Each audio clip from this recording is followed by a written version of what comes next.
Ogechi's stomach growled again. Not the polite kind, the angry you have not fed me since yesterday kind. She stood in her tiny one-room apartment, barefoot on cold tiles, holding an empty pot like a trophy of poverty. "Don't worry," she muttered to the pot. "If shame could cook, you'd be full by now." The room was quiet, too quiet, the kind of quiet that reminded you that you were alone, broke, and very hungry. The curtains were thin, the fan old, and the mattress looked like it had survived 3 recessions and 1 heartbreak. Ogechi was a graduate, not almost, a full graduate with certificate and dreams. Yet here she was, arguing with cookware. She walked into her so-called kitchen and opened the cupboard. Nothing. She opened it again, just in case food had appeared out of respect. Still nothing.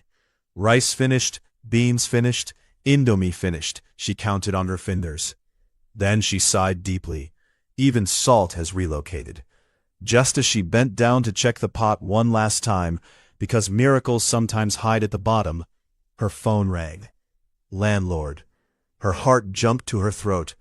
"Gotta beg," she whispered before answering. "Ogechi," the voice thundered. "You think I'm running charity? This is my final warning.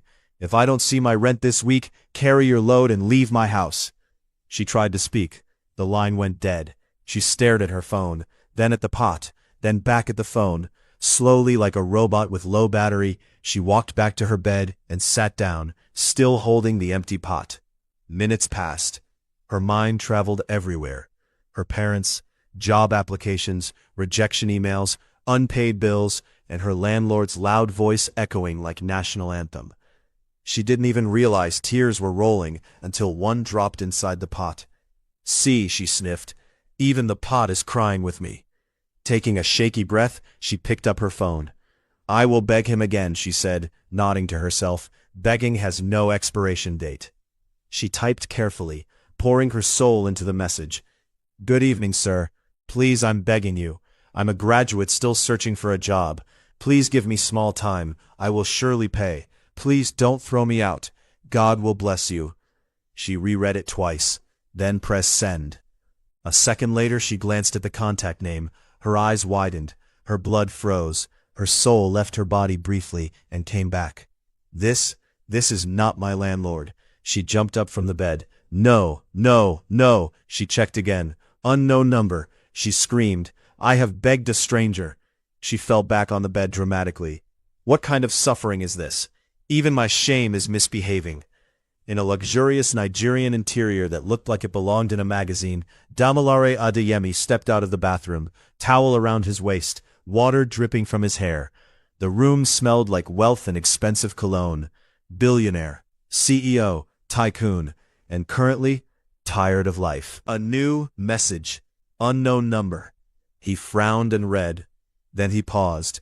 Then he read it again. "Please don't throw me out." He chuckled softly. "Landlord," he muttered. "Since when did I own tenants?" He leaned against the wall, suddenly serious. The message wasn't fake. It wasn't desperate for fun. It was real, and for the first time in weeks, his heart felt something other than betrayal and stress. "Wrong number," he said quietly, "but maybe right timing." He walked toward his bed, sat down, and stared at the phone. A trusted PA had betrayed him. A Dubai business dinner was approaching, and every billionaire would arrive with a woman by his side. He exhaled, then typed. Ogechi was busy insulting herself. "See you. University graduate that can't even save number. Tomorrow you will mistakenly send I love you to Nipa." Her phone beeped. She ignored it. It beeped again. She hissed. "If it's the landlord again, I will cry live on the phone." She looked. Her eyes nearly popped out. She read. Once, twice, thrice. Her mouth opened slowly. $7 million. She stood up sharply. "The rainbow has 7 colors," she whispered with trembling lips. "That means my life is about to be colorful." She sat down again, breathing fast. "This must be scam." She paused. "But if it's scam, let me be scammed small." Ogechi, She whispered to herself that the money will change her life. I will get a new beautiful house and good food to eat. My landlord won't disturb me again if I accepted the contract. Ogechi replied the message again accepting the contract, and Damilare sent her the location of his office. They will meet so that she will sign the contract agreement and to start the job. Ogechi did not sleep that night. How could she? Every time she closed her eyes, $7 million stood up, waved at her, and shouted, "Don't dull." She sat on her bed, phone in hand, rereading the message for the 20th time. "This must be scam," she whispered. She reread it again. But if it's scam, it's very polite scam. She stood up, paced the room, then sat again. God, if this is temptation, let it tempt me gently. By morning, she had made up her mind. The dressing struggle. Ogechi opened her wardrobe. Correction, her wardrobe opened itself in shame. 2 dresses, one faded, one more faded. She held the first one up. No. The second one, also no. She sighed. Okay, we'll manage. She wore a simple knee-length dress, neat but old, paired with her only decent flats. She tied her hair back carefully and stared at herself in the cracked mirror. Ogechi, she said seriously, today you are going to a billionaire's office. Behave like somebody that has sense. Her stomach growled again. She hissed. Later. The office that shook her soul. When she arrived at the address, she almost turned back. The building was too tall, too shiny, too rich. She tilted her head back until her neck hurt. Ah, is this office or heaven's waiting room? The security man looked at her suspiciously. Who are you here to see? She swallowed. Mr. Damilare Adeyemi. The guard raised an eyebrow, looked at her slippers, then at her face. Do you have appointment? She nodded quickly. Yes, sir. Contract. The word contract entered his ear and unlocked the gate. Ogechi whispered, Thank you, Jesus. Meeting the wrong number. Inside the office was air conditioning that felt like it could erase sins. Glass walls, Italian furniture, people walking with purpose. Ogechi stood awkwardly at the reception. Before she could speak, a deep voice came from behind.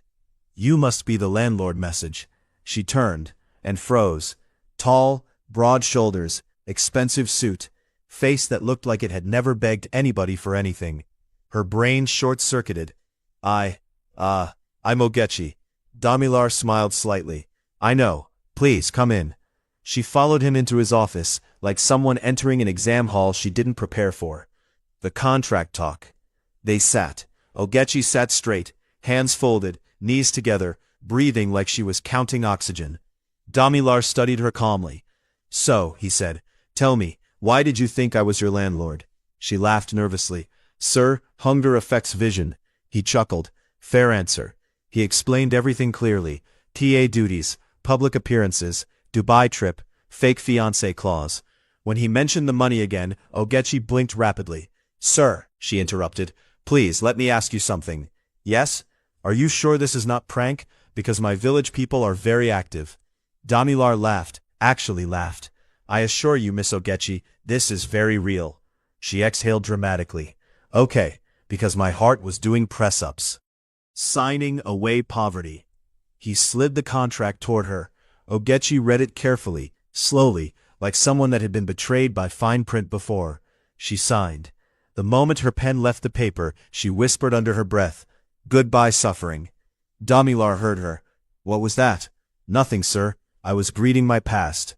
Enter jealousy, stage left. As Ogechi stepped out of the office, a woman leaned toward her. Perfect makeup, perfect heels, perfect jealousy. Listen, the woman said sharply. Don't think because you're new you can seduce the CEO. Ogechi blinked, then smiled politely. Madam, she replied, I came here to work, not to fall in love. Love does not pay rent. The woman scoffed. Ogechi added softly, Also, I'm tired. Please allow me rest. A heart that misbehaved. From his office, Damilare watched her walk away. Something stirred. She's different, he murmured. And somewhere in Lagos, an empty pot sighed in relief, because destiny had officially clocked in. Ogechi woke up before her alarm, not because she was disciplined, but because fear shook her soul awake.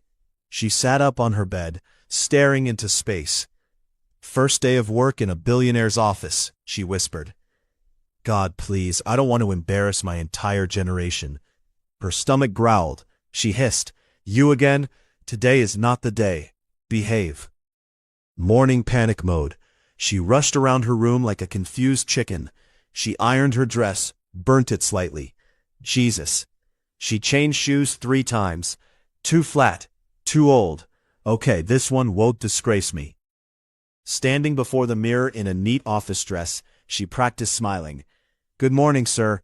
Too dry. "Good morning, sir." Too desperate. "Good morning, Demel." She slapped her mouth. "Are you mad?" Entering the lion's den at the office, the receptionist smiled. "Good morning, Miss Ogechi." Ogechi froze. They knew her name? She smiled back nervously. "Good morning. Please don't shout." As she walked toward the CEO's office, her heels echoed loudly. Click, click, click. Every click sounded like, "Village girl, village girl." She inhaled deeply and knocked. "Come in," Demelaire's voice called. She entered. He looked up from his laptop. "Good morning, sir." He smiled. "Good morning, PA." PA. The word hit her chest. She nodded too fast. "Yes, sir. I am here. Fully here." The first task disaster. "Okay," Demelaire said calmly. "I need today's schedule printed, the boardroom prepared, and my 10 a.m. meeting confirmed." Ogechi nodded confidently. Inside her head, "What is boardroom?" Out loud, "No problem, sir." She stepped out, pulled out her phone, and typed quickly, "What is boardroom in office?" Google saved her destiny. Meet the office witches. As she walked toward the printer, the jealous colleague Vanessa appeared. "So, you're the new PA?" "Yes," Ogechi replied politely. Vanessa smirked. "Hope you know this job is not for everybody." Ogechi smiled sweetly. "Don't worry, I'm not everybody. I'm tired." Vanessa scoffed and walked away. Ogechi whispered, "Deliver us from evil." The printer betrayal. She pressed print. Nothing. She pressed again. The printer made a sound like it was coughing. "Please," Ogechi begged softly. "Not today. Paper jam." She stared at it. The printer stared back. They locked eyes. "This office equipment will not ruin my destiny," she declared, rolling up her sleeves. 5 minutes later, toner on her hand, sweat on her forehead, paper everywhere. A staff passed by. "Are you okay?" Ogechi smiled. "Yes, we're fighting." The CEO's observation. Back in his office, Demelaire watched through the glass wall. She was struggling, but she didn't give up. She laughed at herself. She asked questions. She learned fast. Something stirred again. "She's real," he murmured. The meeting save. Minutes before the meeting, a manager rushed in. "Sir, the projector isn't working." Before Demelaire could respond, Ogechi jumped in. "Give me 1 minute." She crawled under the table. Everyone stared. Her voice echoed from beneath. "Who plugged this thing like this? Are we playing Ludo?" She fixed it. The projector came on. The room clapped. Ogechi emerged, hair slightly messy. She smiled awkwardly. "You're welcome." Demelaire chuckled. Small moment, big impression. After the meeting, Demelaire called her in. "You did well today." Her eyes widened. "Really?" "Yes, you're learning fast." She exhaled. "Thank you, sir. I was praying under the table." He laughed. "You've earned it." As she walked out, Vanessa watched, annoyed. Vanessa muttered. "Well, see."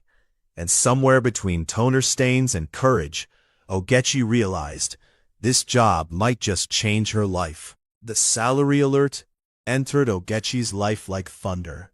Gbam. Her phone vibrated on the small table beside her bed. She ignored it at first, because her phone usually vibrated for things like network promotion or dear customer borrow airtime. Then it vibrated again. She sighed. If this is MTN again, I will scream. She picked it up, read, froze, read again, sat up, read a 3rd time.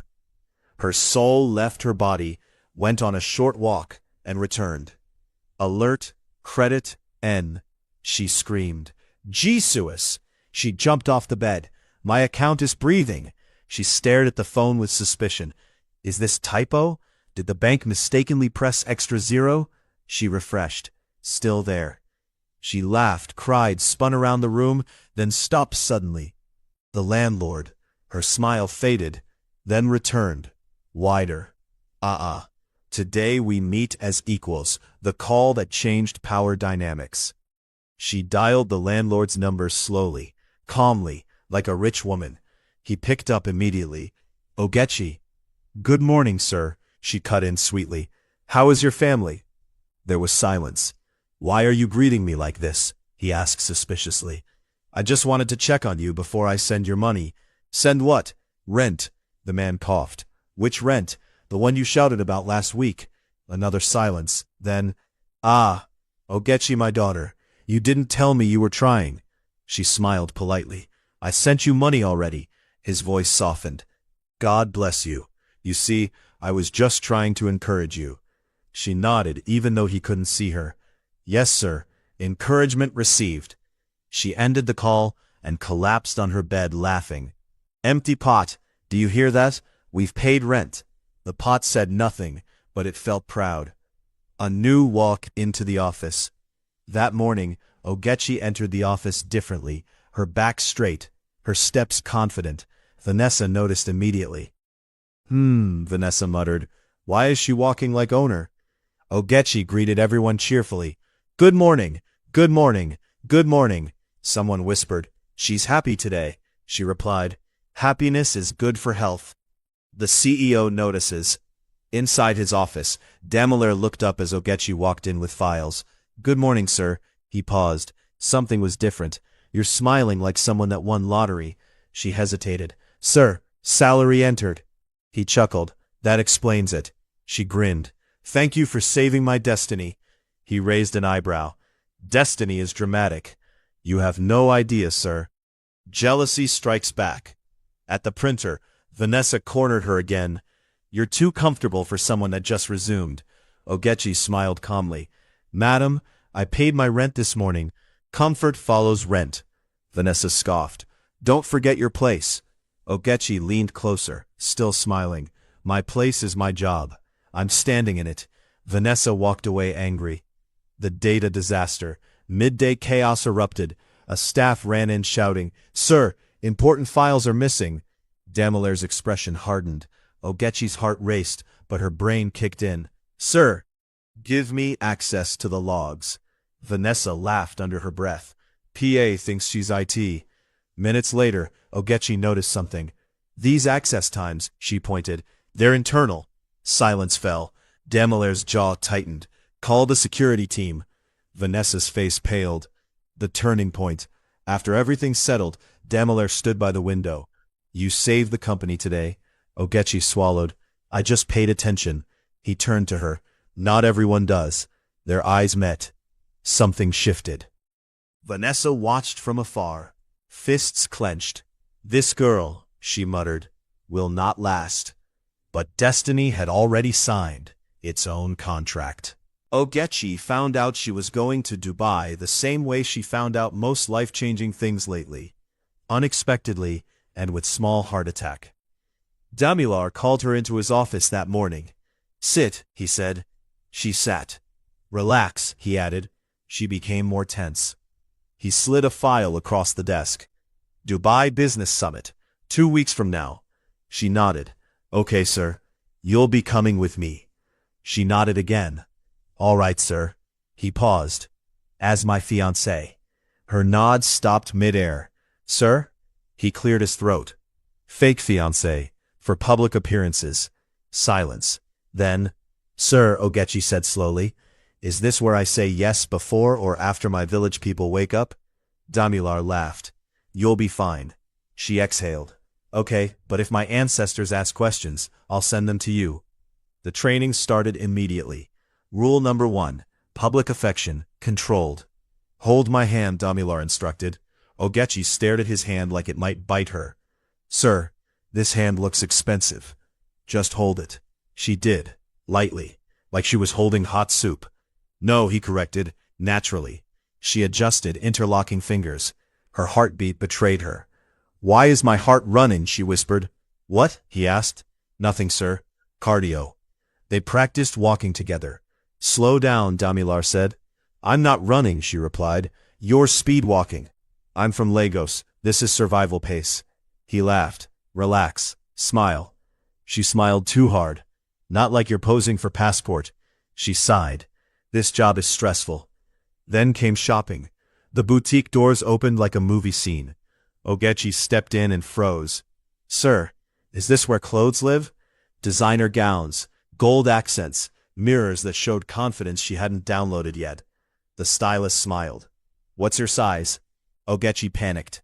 Medium. Emotionally. They laughed. She tried on dress after dress. When she stepped out in a stunning gown, the room went quiet. Damilar swallowed. That one, he said quickly. She looked at the price tag and whispered, Sir, this dress can buy land. Relax, he replied. It's just fabric. Just fabric that costs my future children's school fees.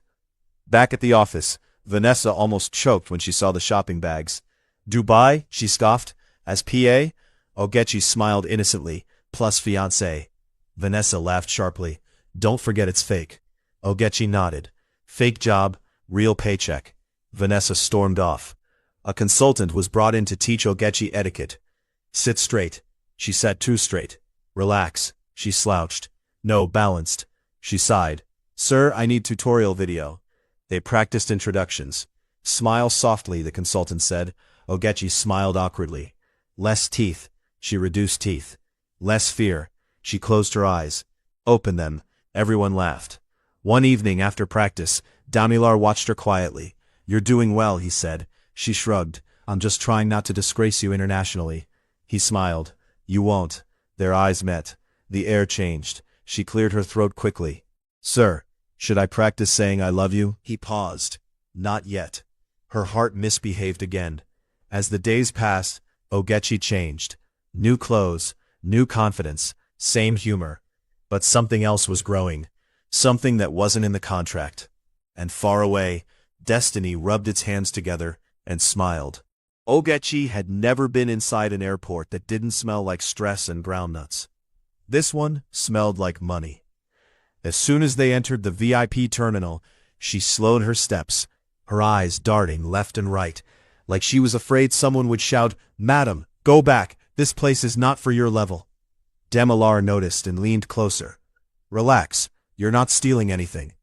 Ogechi whispered back, Sir, people like us don't relax in places like this. Even the chairs look like they can report me to security.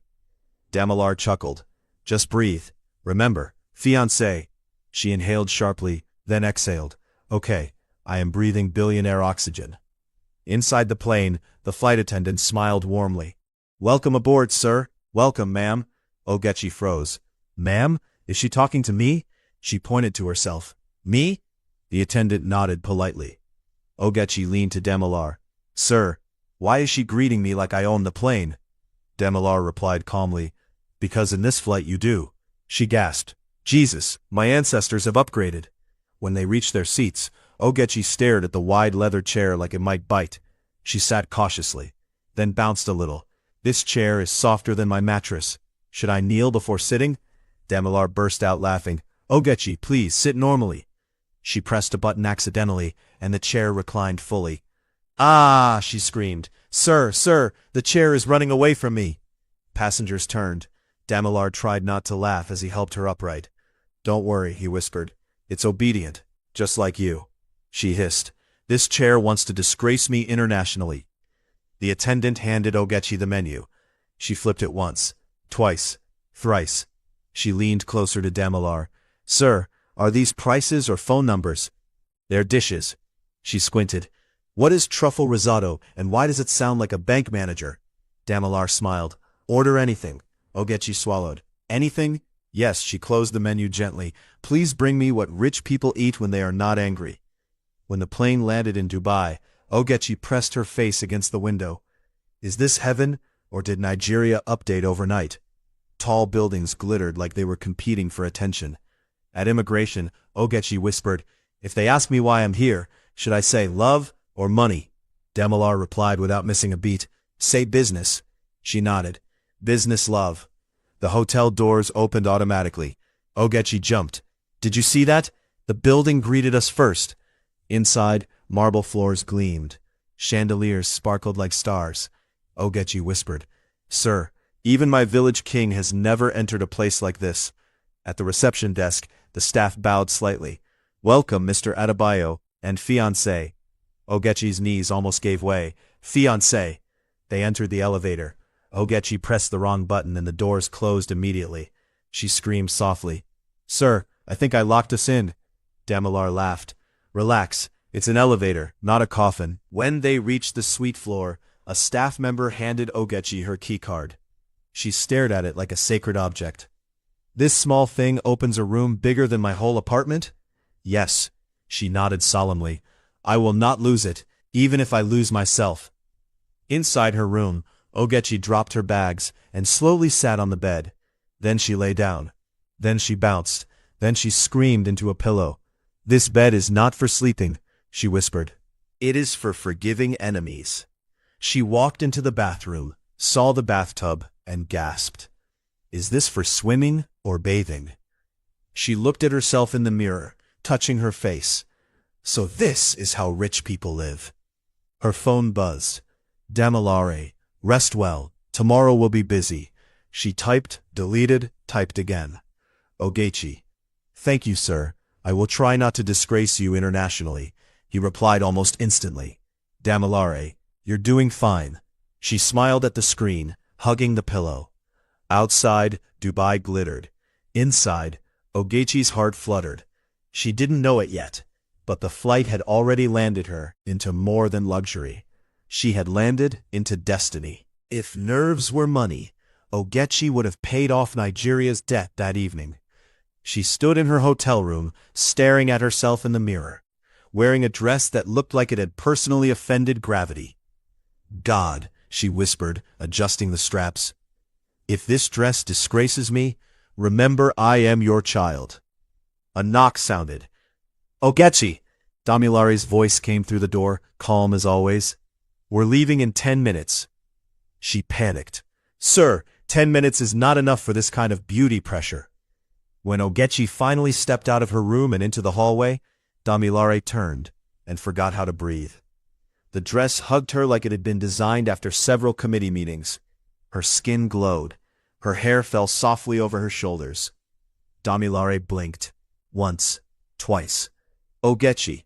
"Yes, sir?" she asked nervously. He swallowed. "You look dangerous." She frowned. "Dangerous how?" "Like you might cause international incidents." She laughed, relieved. "Ah, thank you. That means it's working." Inside the car, silence stretched. Ogechi broke it. "Sir, when we reach there, should I smile small or smile rich?" "Smile natural." She nodded seriously. "Okay, natural billionaire fiancé smile." She practiced in the window reflection. Too wide, too stiff, too suspicious. Damilare watched her, amused. "Relax. Just be yourself." She sighed. "Sir, myself has never entered a place like this." The business dinner venue glittered. Crystal chandeliers, men in suits worth villages, women in dresses that whispered generational wealth. As they stepped in, heads turned. Whispers followed. "That's Damilare Adebayo. Is that his fiancée? Where did he find her?" Ogechi leaned closer. "Sir, people are looking at me like I'm the new update." He smiled. "Stand tall." She lifted her chin. "My village people will be proud." CEO after CEO approached. "This must be the lucky woman," one man said. Ogechi smiled politely. "Nice to meet you, sir." Another woman eyed her up and down. "She's simple." Ogechi smiled sweetly. "Yes, simple, not easy." Damilare nearly laughed out loud. Wine flowed. Laughter grew louder.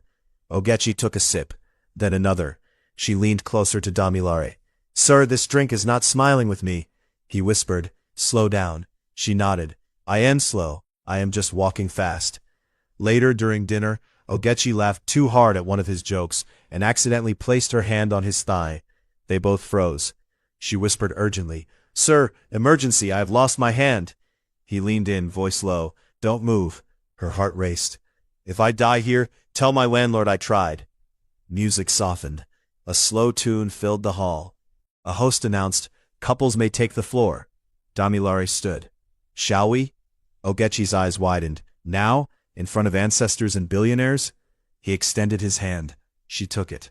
On the dance floor they swayed gently. Too close. Too real. She whispered, "Sir, this acting is becoming suspicious." He replied softly, "I know." For a moment, the world disappeared. No pretending. Just stolen glances and racing hearts. Back in the car, Ogechi rested her head against the seat. "Sir," she murmured, sleepy, "did I embarrass you?" He looked at her, smiling softly. "You were perfect." She smiled lazily. "Good, because I don't remember everything." He chuckled. "That's worrying." As Dubai lights blurred past, Damilare realized something dangerous. This was no longer just business. And Ogechi, half asleep, whispered words that tightened his chest. "Sir, thank you for choosing me." He didn't answer. Because if he did, he might admit the truth. That destiny had stopped pretending too. If Dubai had a warning label, it would say, "Caution, wine plus feelings equals regret by morning." Ogechi didn't read that label. Back at the hotel, Ogechi staggered slightly as they stepped out of the elevator. She squinted at the long corridor. "Sir, since when did hotels become this long? Is it trekking?" Damilare held her elbow gently. "You're tipsy." She frowned. "No, I am just emotionally flexible." They stopped in front of a door.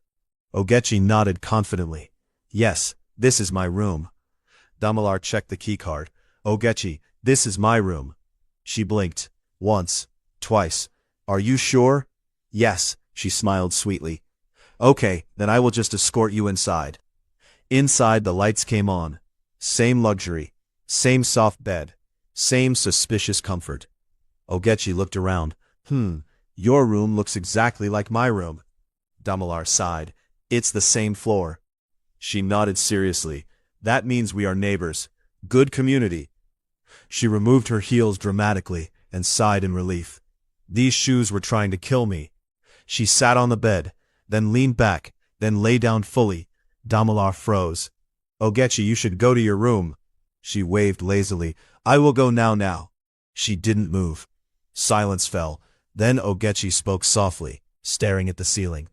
"Sir, can I ask you something?" "Go ahead. Why did you really choose me?" He hesitated. "Because you were honest." She chuckled. "No, try again." He smiled faintly. "Because you were different." She turned to face him. "Too close." "Different how?" He swallowed. "Because you didn't want anything from me." She laughed quietly. "That's a lie. I wanted food." They both laughed. The laughter faded. The air changed. Ogechi sat up slowly. "Sir," she said softly, "this acting is becoming dangerous." "I know," he replied. They stared at each other. Too long. Too close. Her hand brushed his arm accidentally. Or maybe not accidentally. "Sir," my hand slipped. "It happens," he said, not moving away. Her heart raced. "This is not professional." "No," he agreed quietly. And then they kissed. Brief, soft, terrifying. Ogechi pulled back immediately. "Jesus!" She jumped off the bed. "This was not rehearsed." Damilare ran a hand through his hair. "Ogechi, I." She paced. "Sir, this is against policy, against contract, against common sense." She stopped, looked at him. But it felt nice. They stared at each other again. This time the kiss didn't stop. The sun rose without permission. Ogechi groaned, rolling over. "This bed is too soft. My village bed would have woken me earlier." She opened her eyes. Not her room. She froze. Slowly she looked beside her. Damilare lay asleep, shirtless, peaceful, very real. Her scream shattered Dubai. "Ah!" Damilare jolted awake. "What? Fire? Board meeting?" Ogechi jumped off the bed, clutching the sheet. "I slept with my boss." He sat up, confused. "You shouted it loud. The hotel might hear." She spun. "Sir, don't be calm. This is scandal." They stared at each other. Memories rushed back. The wine. The kiss. They both sighed at the same time. "I'm sorry," Ogechi said quickly. "No, I'm sorry," Damilare replied. "This should not have happened. I should have stopped it. I should not drink rich people wine again." He almost laughed. "Agreed." She dressed quickly, avoiding eye contact. I will resign. He stood. No. She paused. No? We'll talk when we're sober, calm. She nodded, embarrassed. Sir, this changes everything. He looked at her gently. It does. Ogechi picked her shoes, her bag, and her remaining pride. Damilare sat back on the bed, exhaling deeply.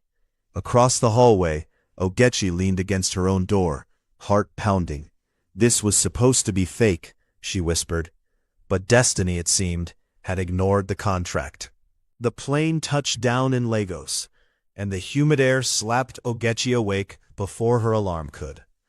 She rubbed her temples and whispered, "Ah, back to the land where my stomach doesn't get confused by caviar, but by Indomie." Damilare, calm as ever, slid his sunglasses on. "Welcome home," he said, voice smooth as silk. "Brace yourself. Lagos is lively." Ogechi groaned. "Sir, I survived Dubai fashion trauma, wine disasters, and almost fainted in your room. Now Lagos traffic? Is this part of the training program?" Damilare smirked. "Think of it as character building." The next morning, Ogechi entered Damilare's office, determined to act professional. She wore a crisp blouse and pencil skirt, looking sharp, but still carrying the faint scent of Dubai perfume. She paused in the doorway, noticing the staff whispering, peering, and pointing. "Wow," she muttered under her breath. Lagos office politics, louder than Dubai's chandeliers.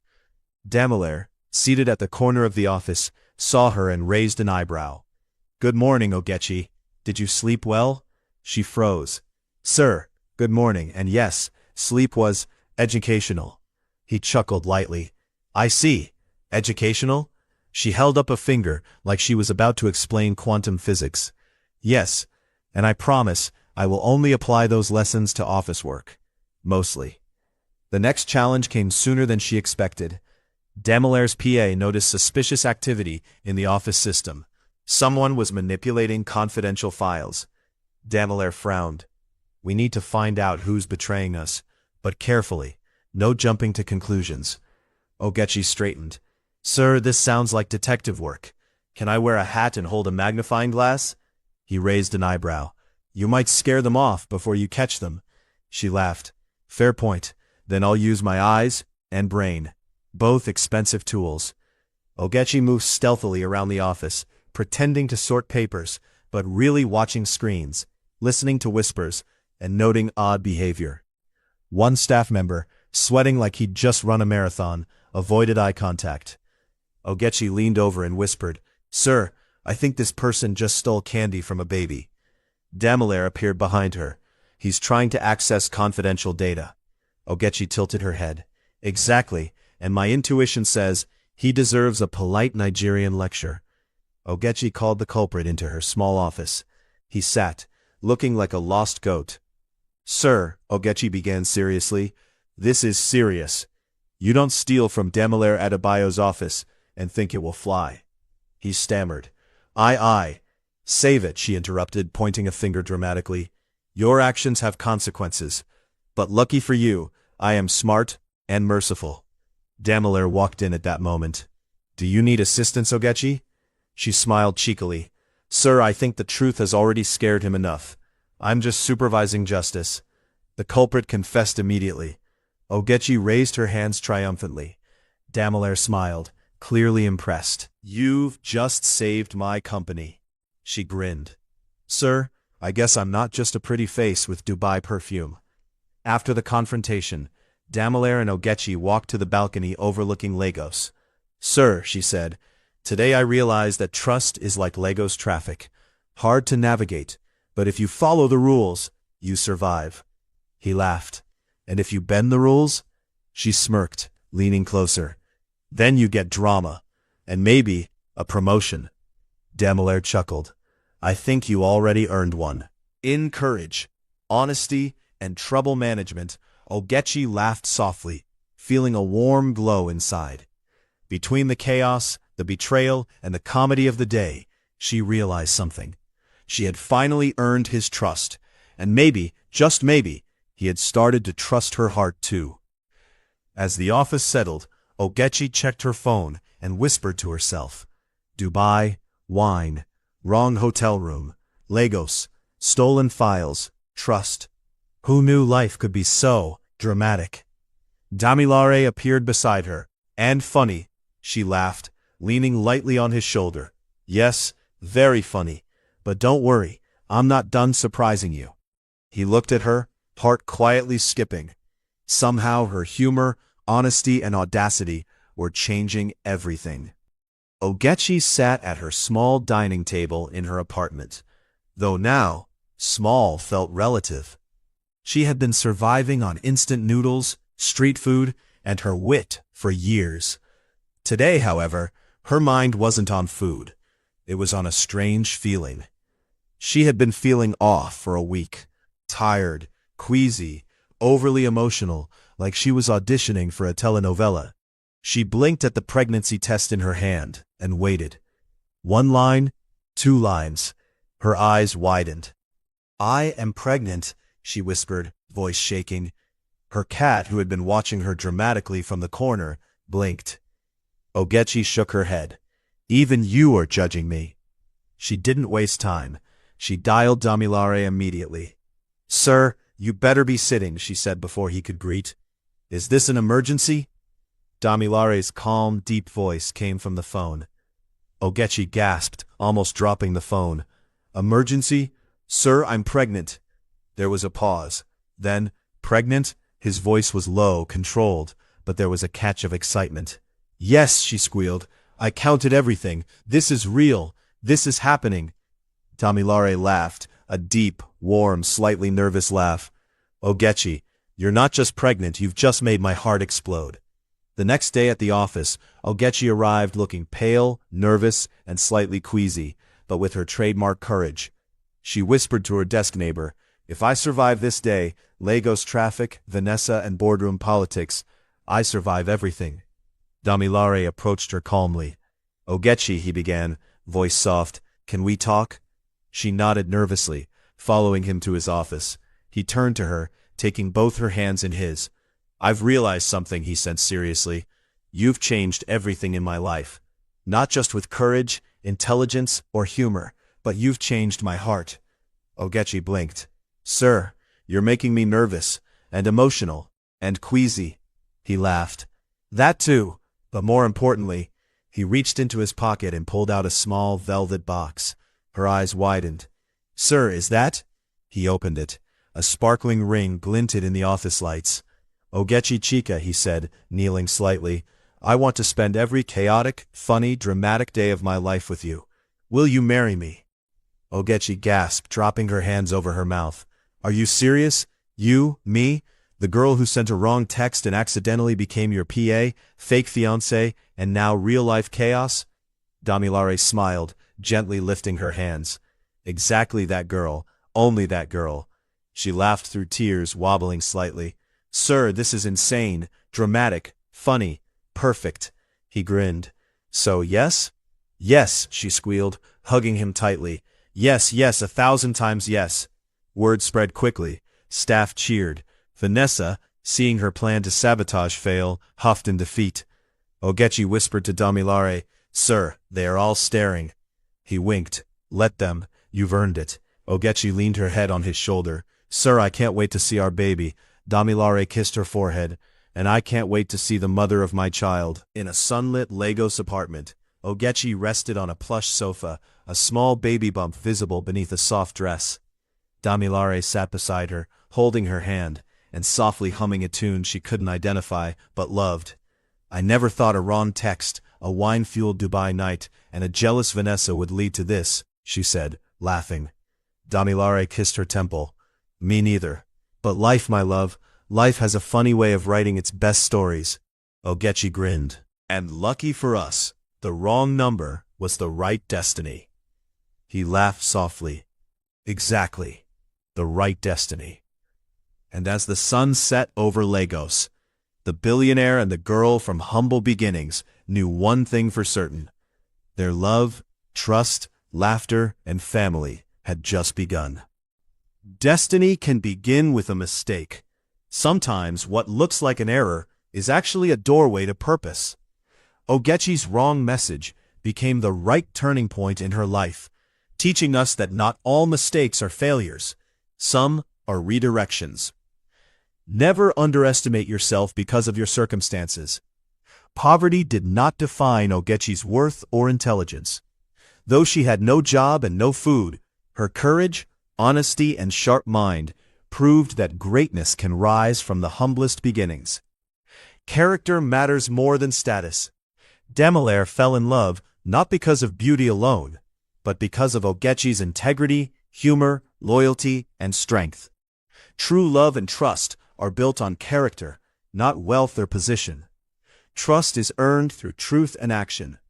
Ogechi earned Demelaire's trust by being honest, hardworking, and brave, even when it was uncomfortable.